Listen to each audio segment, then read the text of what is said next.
Desde aqui a sua risada no nosso chat.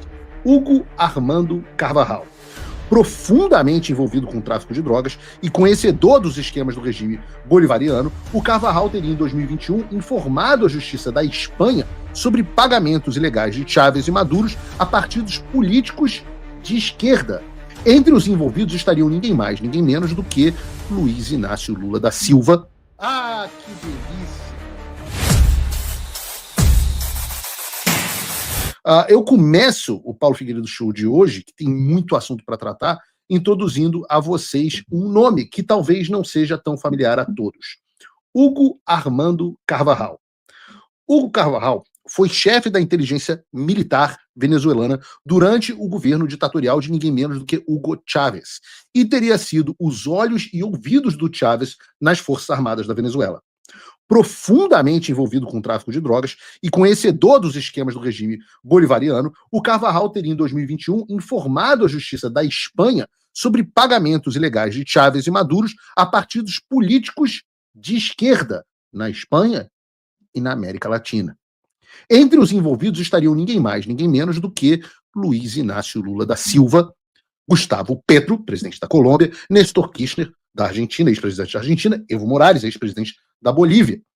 E para entendermos mais sobre esse caso, eu recebo no Paulo Figueiredo Show a Elisa Robson, a jornalista brasileira que tem investigado a fundo esse caso. Elisa, seja muito bem-vinda ao Paulo Figueiredo Show. Muito obrigada, Paulo. Boa tarde a você, ao pessoal que te acompanha. É um prazer falar com você. Prazer é todo meu, Elisa. E eu comecei dando uma breve contextualização sobre o Hugo Carvajal, mas eu queria saber mais sobre essa pessoa, né? Quem é o Hugo Carvajal e por que, de repente, nós temos ouvido tanto falar desse nome? Eu acho que ninguém sabe mais sobre ele no Brasil do que você. Pois então, Paulo, o Carnaval tem um peso muito importante nesse momento, né, nesse recorte histórico que a gente está vivendo, porque ele é uma pessoa que tem todas as informações mais importantes sobre como funcionou essa cooptação de poder em um continente inteiro, que é o continente latino-americano. Então, especialmente a América do Sul, na verdade, ele tem informações cruciais porque ele realmente passou muitos anos, né, da sua carreira, em especial, fazendo a liderança de vários aspectos do governo da Venezuela. Então, o aspecto econômico, militar, político, né, e também os aspectos ilegais que nós estamos acompanhando, que é as relações do narcotráfico com toda essa estrutura, né? E ele traz à tona essas questões importantíssimas de que todo o poder que nós vemos sendo feito pela esquerda, né, sendo administrado pela esquerda neste continente, ele é um poder altamente corrupto, porque usa das ferramentas mais absurdas no sentido de maliciosas para comandar as nações, para comandar o Brasil, para comandar a Argentina, para comandar a Nicarágua, a Colômbia, o México, a Bolívia. Então, ele é uma pessoa muito inteligente, infelizmente, em vários pontos, né, da sua carreira, ele serviu a esse espectro aí perverso, né, do mal. Ele, naturalmente, se defende, diz que ele não concordava com nada disso que estava acontecendo, mas ele estava naquela posição de poder e por isso ele sabe tudo o que está acontecendo, mas não que ele fazia parte. No entanto, é uma situação realmente muito difícil, né, de quase indefensável, porque ele estava nas entranhas do poder. Mas o mais importante de tudo isso é que ele traz à tona as conexões, né, quem são os personagens de toda essa história. E onde ele está hoje, nesse momento? Ele está em Nova York, né? Ele está lá depois de uma tentativa de 10 anos de extradição que os Estados Unidos trabalharam. Não foi fácil essa extradição, então por vários anos ele viveu escondido, né? Depois que ele rompeu com Maduro, viveu em Portugal, viveu na Espanha, e eu não me lembro se teve mais algum lugar. Ele ficou escondido, na verdade, assim, pelas análises e pesquisas que eu fiz, ele, na verdade, estava protegido, em alguma medida, por pessoas muito poderosas. Ele ficou muito, inclusive, principalmente em Portugal. O que me chamou muito a atenção, porque como Portugal não descobriu nada sobre ele por anos a fio, onde ele ficou escondido. Então, que relações ele tinha lá? A justiça na americana e a justiça espanhola também questionaram muito isso, porque se quisesse, teriam encontrado ele mais rapidamente, mas não foi fácil, porque ele estava, de fato, sob alguma proteção da esquerda de Portugal. Então ele está em Nova York hoje em uma prisão federal. Assim, voltando lá, completando, desculpa, eu fui indo na história. E daí, depois desses 10 anos tentando essa extradição, ele foi preso em Madrid, e daí conseguiram trazer ele para os Estados Unidos. A justiça americana conseguiu. Ele veio em 2023, ele veio para Nova York, e ele está, então, desde então, colaborando com a justiça de diversas formas, trazendo as informações que ele tem. Então ele está preso nos Estados Unidos, em uma prisão federal americana. A acusação contra ele é de narcoterrorismo, da mesma forma que a acusação contra o Maduro, por exemplo, não? Sim, com uma pequena diferença. Ele é acusado de toda essa questão de narcoterrorismo, mas Maduro, ele tem mais acusações. Maduro tem a acusação do narcoterrorismo, que é a principal, e tem uma outra também que é extremamente importante, que é a acusação de usar a máquina estatal para corrupção política. Então, além do narcoterrorismo, e esse segundo ponto, de usar a máquina estatal para a corrupção política, é um ponto em que, provavelmente, pessoas como Lula se enquadrariam perfeitamente numa acusação futura. Eu quero entrar nisso. Bom, mas então o Carvajal está numa penitenciária. Como que você chegou a ter contato com ele? Como é que foi que isso aconteceu? E você já teve com ele, você teve interação direta com o próprio Carvajal? Interação direta, sim. Como é que foi essa situação? Eu cheguei aqui em 2023, vindo do Brasil, pedi asilo, né, aqui nos Estados Unidos, né? Aqui nos Estados Unidos, imediatamente pedi asilo, e quando eu estava 3 meses aqui, Carvajal veio extraditado, né, para Nova York. E desde então, eu tentei vários caminhos, várias formas para acessá-lo, porque eu queria pelo menos conseguir aquele mesmo resultado que eu consegui em Madrid, né, que foi entregar perguntas via advogada dele, e ela me retornar, e ele escrever a carta de próprio punho, e tudo mais. Eu pensei, pelo menos isso eu tenho que conseguir. Então, eu comecei a fazer muitas articulações, conversar com muitas pessoas, até que este ano, aí há uns 2 meses atrás, eu consegui, então, finalmente a autorização da Justiça Americana para conversar com ele, sem intermediários, diretamente, por meio eletrônico. Então, foi já um grande passo, né? Um passo muito importante, poder conversar, passar as perguntas e sentir também como ele estava pensando sobre tudo que está acontecendo e se ele tinha mudado alguma coisa, né, em relação a 2023. Então, isso foi realmente um ponto bem relevante para que tudo viesse à tona nesse momento. E de fato, ele está prestando informações sobre o regime venezuelano para o governo americano, para o Departamento de Justiça? O que a gente sabe sobre isso e qual é a relação do Hugo Carvajal, por exemplo, com o Lula? Tem algum impacto que essa delação pode ter para o Brasil? Sim, ele está colaborando intensamente com o governo americano, com as autoridades, e tudo o que está acontecendo na Venezuela, os passos que o governo americano está dando, todas as decisões, elas são 100% baseadas nas informações que Carvajal tem disponibilizado para a justiça americana. Então, isso é algo assim,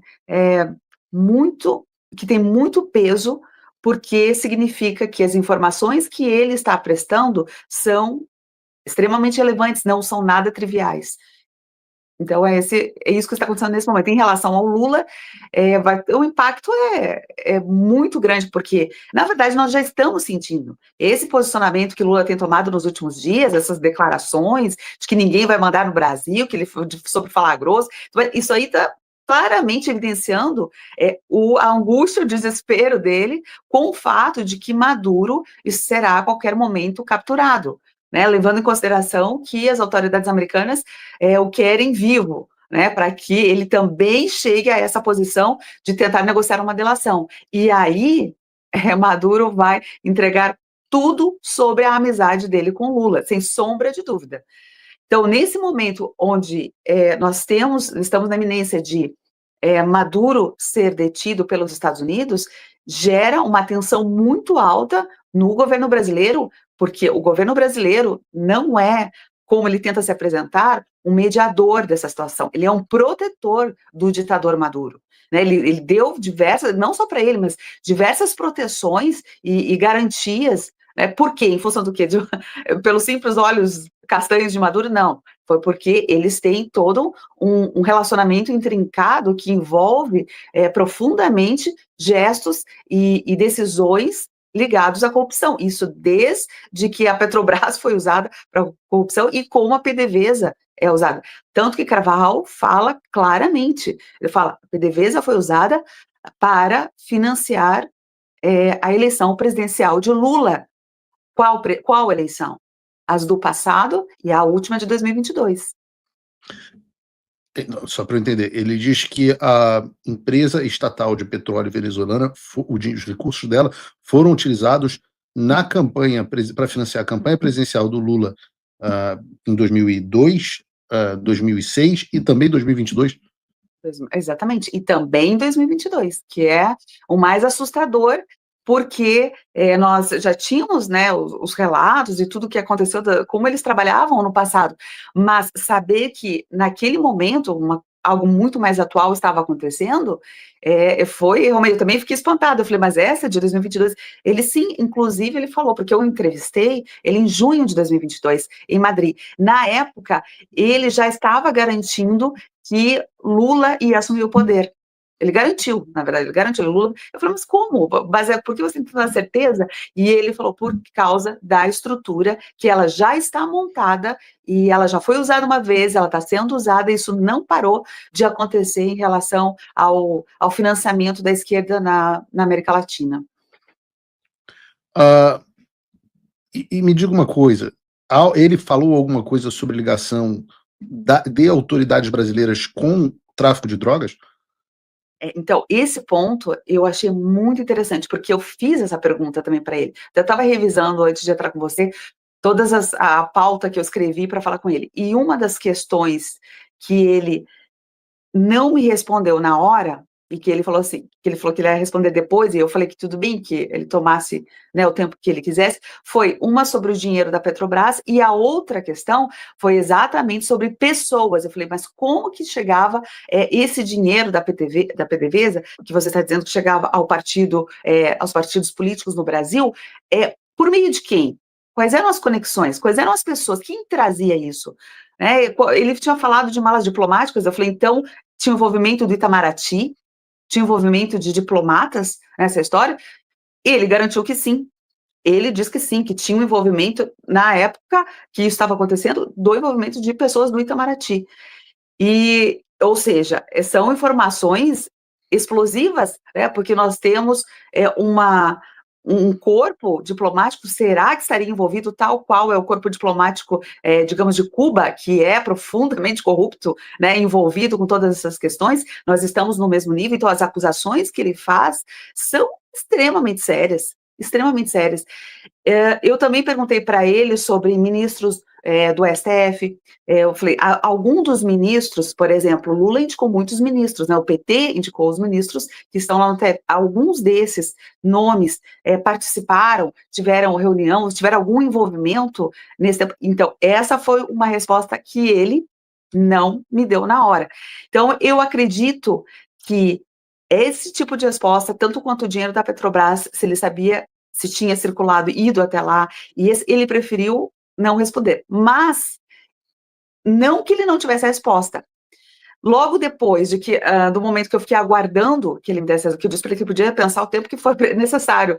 Se quisesse me responder daqui a um mês, eu estaria ali, daqui a um ano, ótimo, não importa. Mas durante esse meio tempo em que ele não retornou com essas respostas, nós tivemos essa informação de que ele vai apresentar novos documentos para a Justiça Americana, mostrando, comprovando tudo o que aconteceu em relação a estes financiamentos, incluindo a relação de Maduro com Lula. Então, eu acho que nós estamos numa expectativa muito grande para saber de quais documentos ele está falando, o que mais ele traz à mesa, o que mais ele tem a revelar, e principalmente, envolvimento de quais pessoas exatamente ele pode elucidar ou apontar para que se faça uma investigação, pelo menos. Ele já apresentou alguma coisa, Elisa, de concreto, alguma questão factual, ou por enquanto a gente só tem hearsay? A gente tem acesso a algum documento, alguma comprovação das coisas que ele fala? Bom, até agora, nesse momento, o que ele estava fazendo? Ele estava colaborando com os Estados Unidos em relação à Venezuela e Estados Unidos, como que foi essa interferência, né, de venezuelana nos Estados Unidos. A partir do momento que eu comecei a fazer essa entrevista e colocar as perguntas para ele, veio então esse novo posicionamento onde ele está negociando informações sobre a América Latina com os Estados Unidos, que ele não tinha feito até agora, ele só tinha feito as declarações. Então, eu também fiz essas questões para ele sobre quais provas, quais documentos ele teria, telefonemas, quais conexões que comprovassem essas acusações que ele tem. E daí que ele está entregando, né, para a justiça americana. A justiça americana colocou todo esse processo, pelo menos por enquanto, está sob sigilo. Inclusive, na próxima audiência dele, que vai ser no dia, que está marcada, para ser no dia 19 de novembro, onde ele vai, essas informações também vão ser trazidas à tona, eu não acredito, Paulo, que elas serão de imediato disponibilizadas publicamente. Por quê? Porque são informações que envolvem essas questões de narcoterrorismo, financiamento internacional de políticos, e questões diplomáticas são altamente sensíveis, porque isso desencadeia uma série de ações que o governo americano pode tomar a partir dali, como aconteceu com a Venezuela. Estamos chegando a esse ponto porque as informações que ele levantou, levou o governo dos Estados Unidos a reagir fortemente. Agora, essas reações podem ser, por exemplo, contra o Brasil, contra a Colômbia, é bem possível, isso dependendo do nível de informações, de detalhamento e comprovações que ele entregar para a justiça norte-americana. Então, A gente tem eu acho que, então, mesmo que essas, desculpa, só concluindo, mesmo que essas informações não venham a público de imediato, né, nos próximos dias, semanas, meses, o que nós vamos entender é que as reações do governo americano em relação ao Brasil, ou Colômbia, ou qualquer outro país, elas serão uma resposta do que eles conseguiram acessar nessa negociação com Carvajal.